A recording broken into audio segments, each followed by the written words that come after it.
That was an exercise, but the next time it could be for real. HMS Superb. They call her Super B. Her commanding officer is John Humphreys. What makes us special? Everything. We're what the great British viewing public knows as a hunter-killer. Nuclear-powered, 4,200 tonnes, 125 on board at a maximum, although there are 137 on the books. Unlimited in endurance, really, apart from food. And typically we're capable of 90 days as a matter of routine away at sea.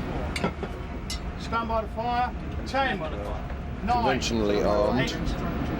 We are traditionally a deep water submarine killer by profession.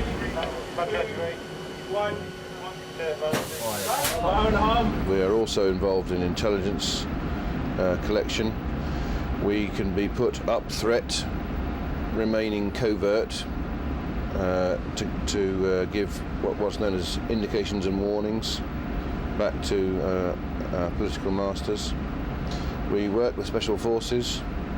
We sneak up on you in the dark and deliver our package and then sneak away again. Not that we're sneaky, of course.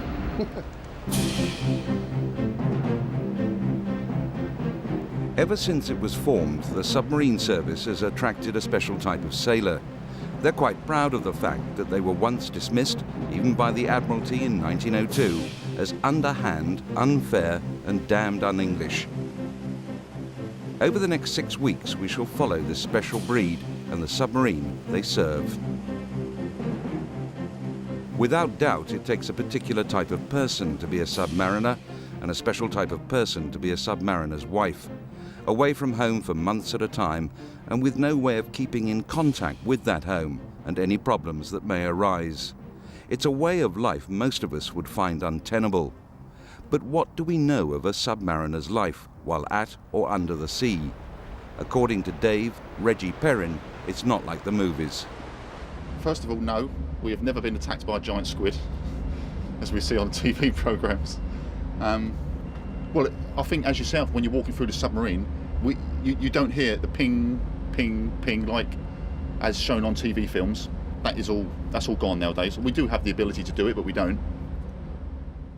When you're younger, it's easier. You're away. It's more of an adventure when you're younger. But when you get older, you're married, you have children, you do tend to worry about your family. We met when I was 21, and we met through my friend who'd gone on holiday to Crete. If you like somebody, you don't think about what their job is and whether you can cope with it or not. You just take it as it comes. It's just something that you just have to get on with, really. You haven't really got any choice in the matter. You just get on with it.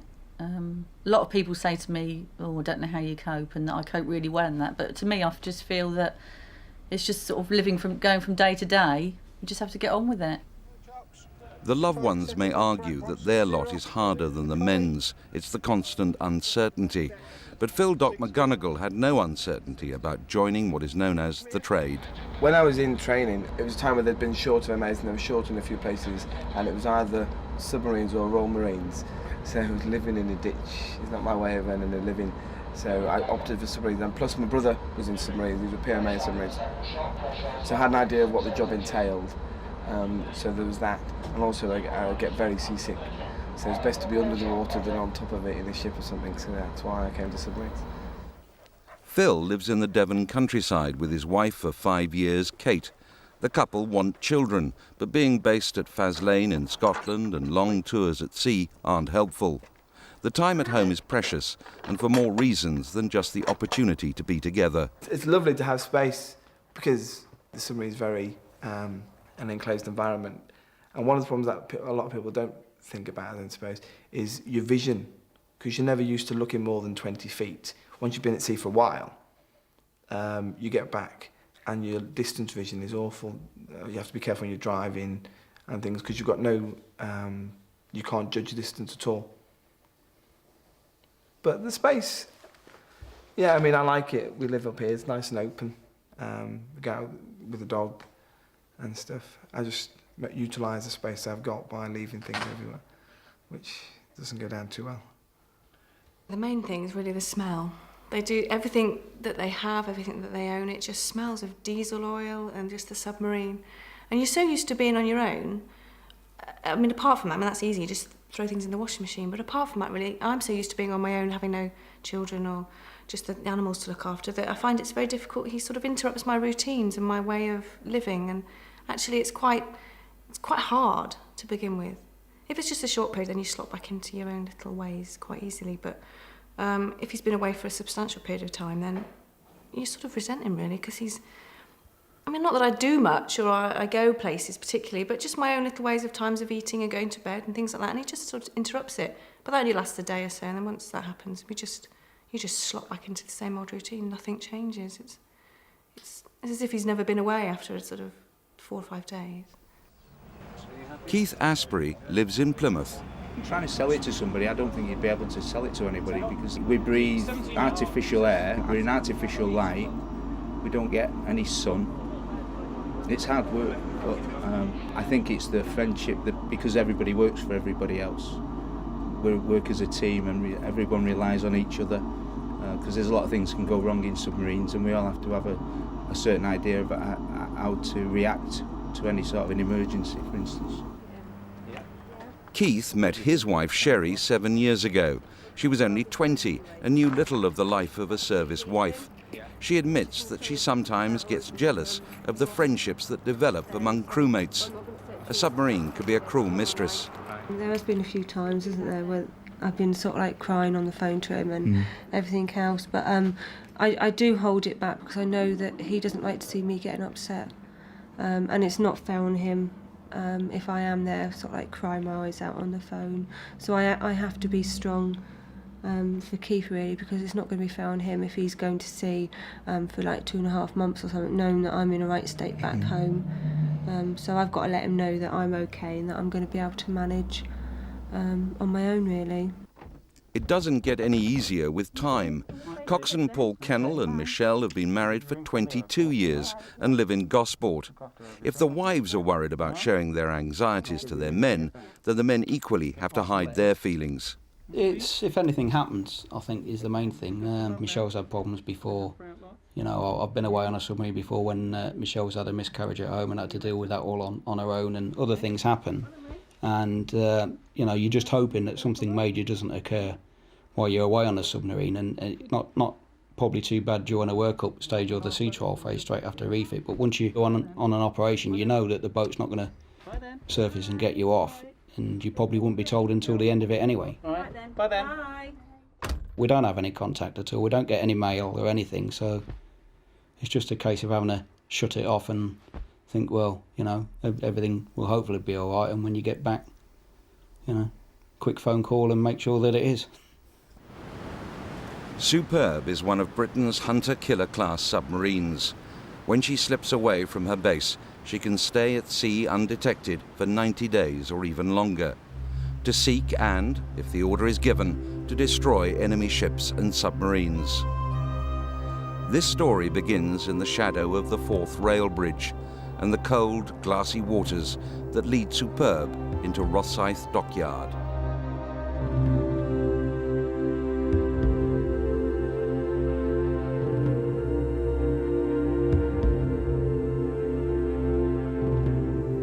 She may be one of the most powerful warships in the world, but at 25 years of age, she's considered an old lady. Super B is coming to the end of a 3.5-year, £200 million refit. The figures involved are awesome. 24,000 items have been checked and surveyed, 14,000 items overhauled, 25,000 litres of paint and 345,000 nuts, bolts and washers have been replaced, along with 136,000 kilometres of cable. The nuclear power plant and propulsion systems have been overhauled and refitted. Weapon systems have been upgraded. 2 million man-hours to turn the 25-year-old into an ultra-modern fighting machine.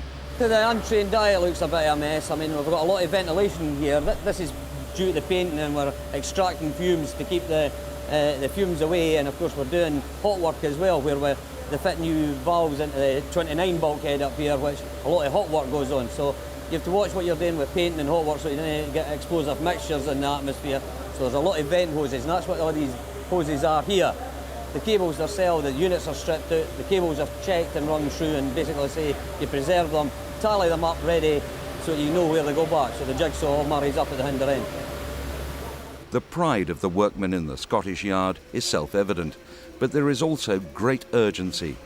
Deadlines have to be kept, and not just for the massive rebuild programme.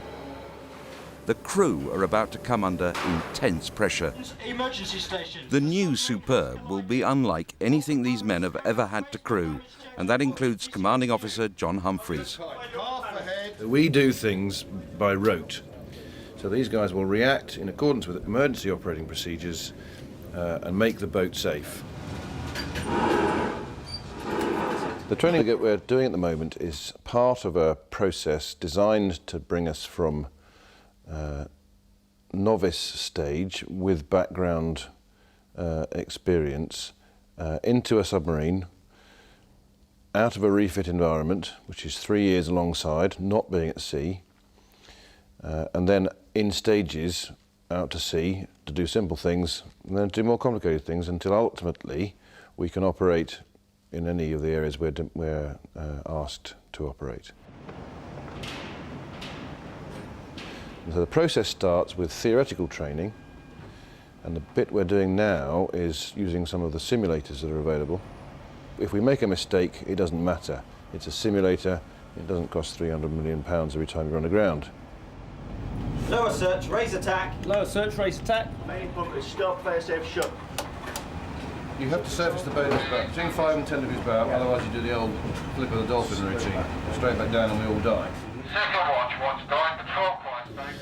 What we're training these guys to do is react to emergencies to a certain point, and the point is getting the submarine in a known and safe condition.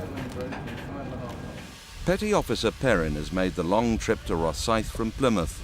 For him, it's like getting a first glimpse of the new car that's been ordered with a whole range of extras and refinements. Reggie has served mostly on T-class submarines. At under 100 metres in length, Superb is not big, especially when it's jammed full of high-tech equipment and a skilled crew. But compared to what he's been used to, the refitted sonar room is big. Wow. This is unbelievable, the size of this compartment. Compared with the other? Compared with all the other submarines I've had. I'm a bit taken back for words at the moment for the amount of room that we've got in here. I've now walked into the Junior 8's mess. How many's in this mess altogether? 60. 60 blokes got to share this room. Obviously they won't all be in here at the same time. There will always be some on watch. This will be what is known as the officer's 5 berth.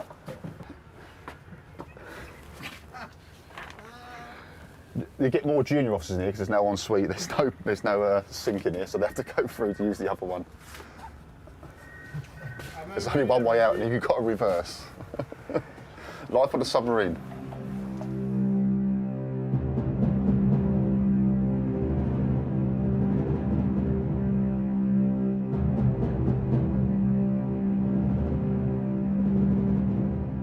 A lot of people think that being in a submarine must be claustrophobic. In my 20-odd years in submarines, I've only ever met one true claustrophobe, and he had to be medically removed. As far as I know, he's still serving. He now serves in general service in ships. A lot of people would have coffin dreams. They lie in their bed at night and wake up panicking just because of the closeness of their environment. And that's all part of living in submarines. A lot of people suffer from that. That doesn't make them claustrophobes, that makes them 99 out of 100 rather than 1 out of 100.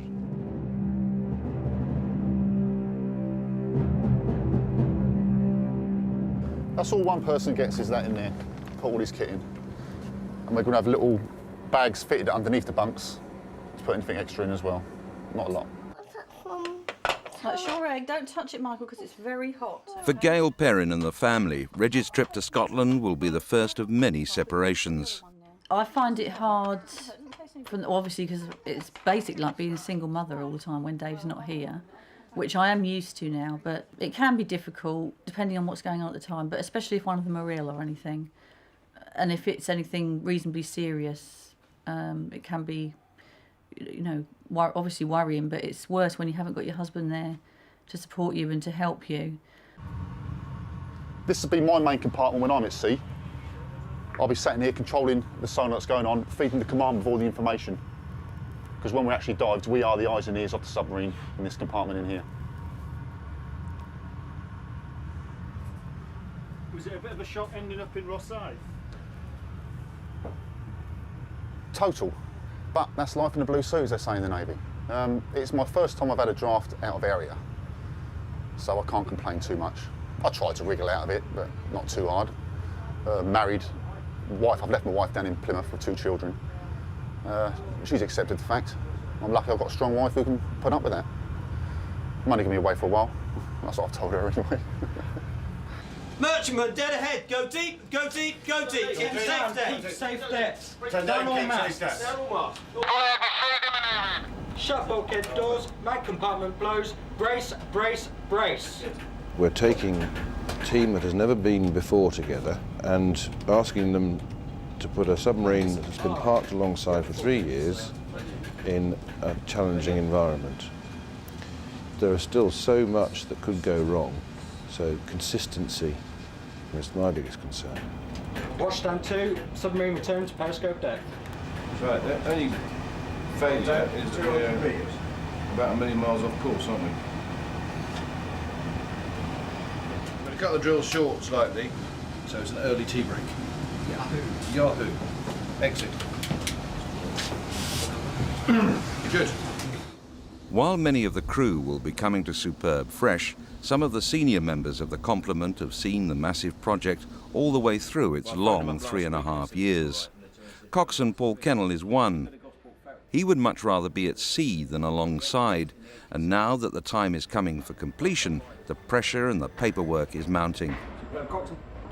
It can be quite mundane until you actually start getting more people joining the boat and start crewing up, and then get into sort of the last 6 months, and then you've got the big push of getting moved back on board and getting everybody into the different mentality that you are actually going to sail, and you've got the sea trials and then the work-up stage to get stuck into. So at the end of the day, it's a lot better to be on the boat and then away than it is stuck in refit.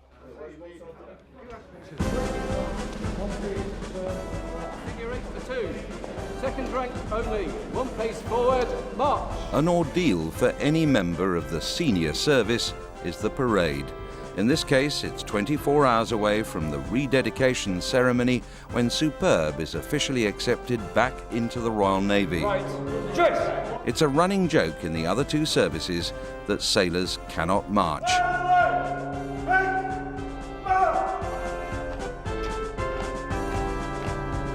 They know only too well themselves.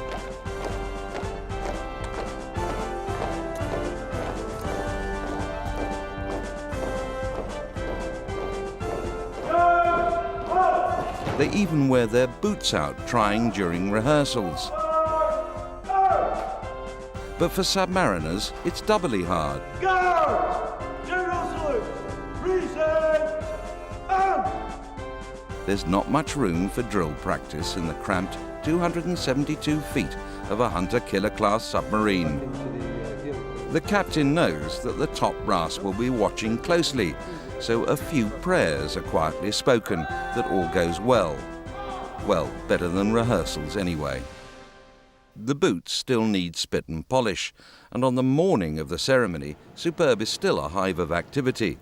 Like all major projects that have a deadline, there comes a time when the urgency takes on a momentum all of its own. A great submarine tradition is that it looks an absolute pot mess until right up to the end. There'll be various times when all will look to be totally lost, totally disorganised.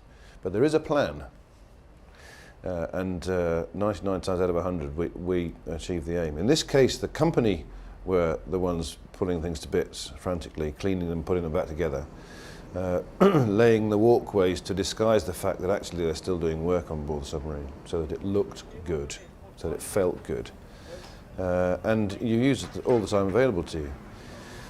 Yeah, it always feels difficult, and that's one of the difficult things of being in my position. You just have to let the blokes get on with it and trust them. every now and again you give a steer. But they're all good blokes and they know what they're doing.